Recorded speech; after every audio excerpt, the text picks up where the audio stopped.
Today I'm diving deep into the world of real estate to see if I can uncover the ways that realtors might be taking advantage of sellers just like you. When it comes to real estate transactions, most sellers think they're in good hands with their realtor. After all, they're the experts, right? Unfortunately, the truth is, many sellers harbor common misconceptions about realtors and their role in the selling process. They assume that their realtor is working in their best interest, which they should be. But what if I told you that's not always the case? Some realtors may take advantage of sellers in ways that can cost them thousands of dollars or even the sale of their home. One common practice is the inclusion of hidden fees that aren't disclosed up front. You might think you're getting a good deal on the commission rate, but what about the additional fees tacked on at closing? These can add up quickly and leave you wondering where all your equity went. Another way realtors might take advantage of sellers is by providing misleading information. Think about it. If a realtor stands to make a bigger commission on a higher sale price, they might incentivize you to list your home at an unrealistic price just to get your business. Or they might downplay the importance of repairs or staging only to have you end up with a lower sale price or a deal that falls through. And let's not forget about the contract itself, the listing agreement. Have you ever taken the time to really read through the fine print of your listing agreement? I didn't think so. Realtors might include clauses that benefit them more than you, like long term exclusivity, agreements, or high cancellation fees.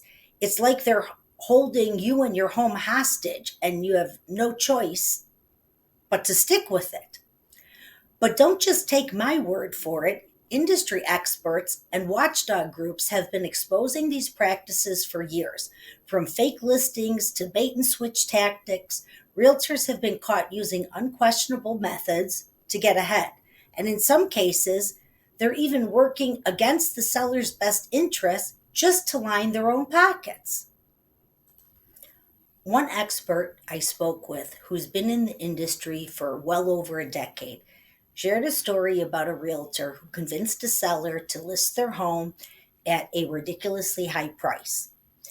When they didn't receive any offers or any showings, this realtor convinced friends of theirs to pose as buyers going to see the property, with him being the agent.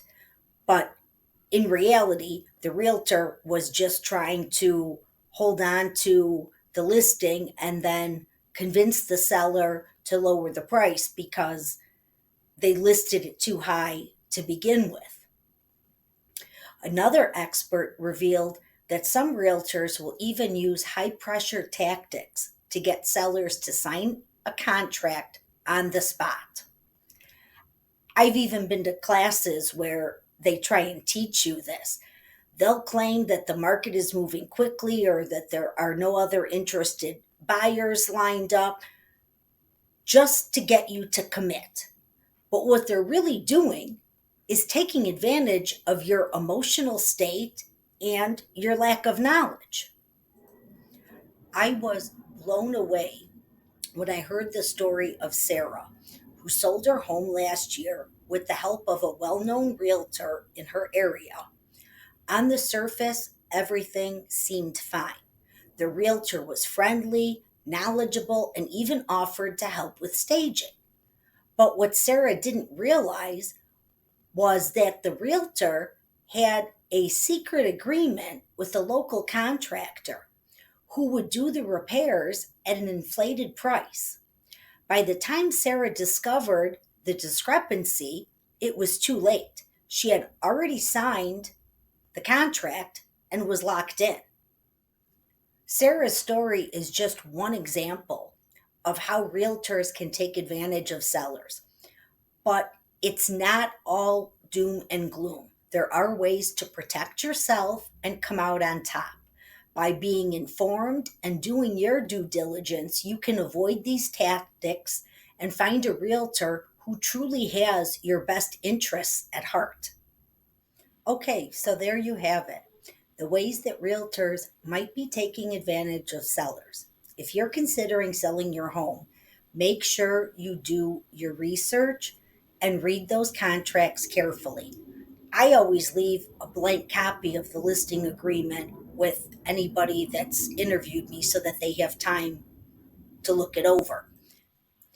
And if you've had a similar experience, share it with me in the comments below. Please don't forget to hit the subscribe button for more tips on navigating the world of real estate and give it a like. Hope you found this information helpful. Thank you so much for watching, and I hope to see you back for another video.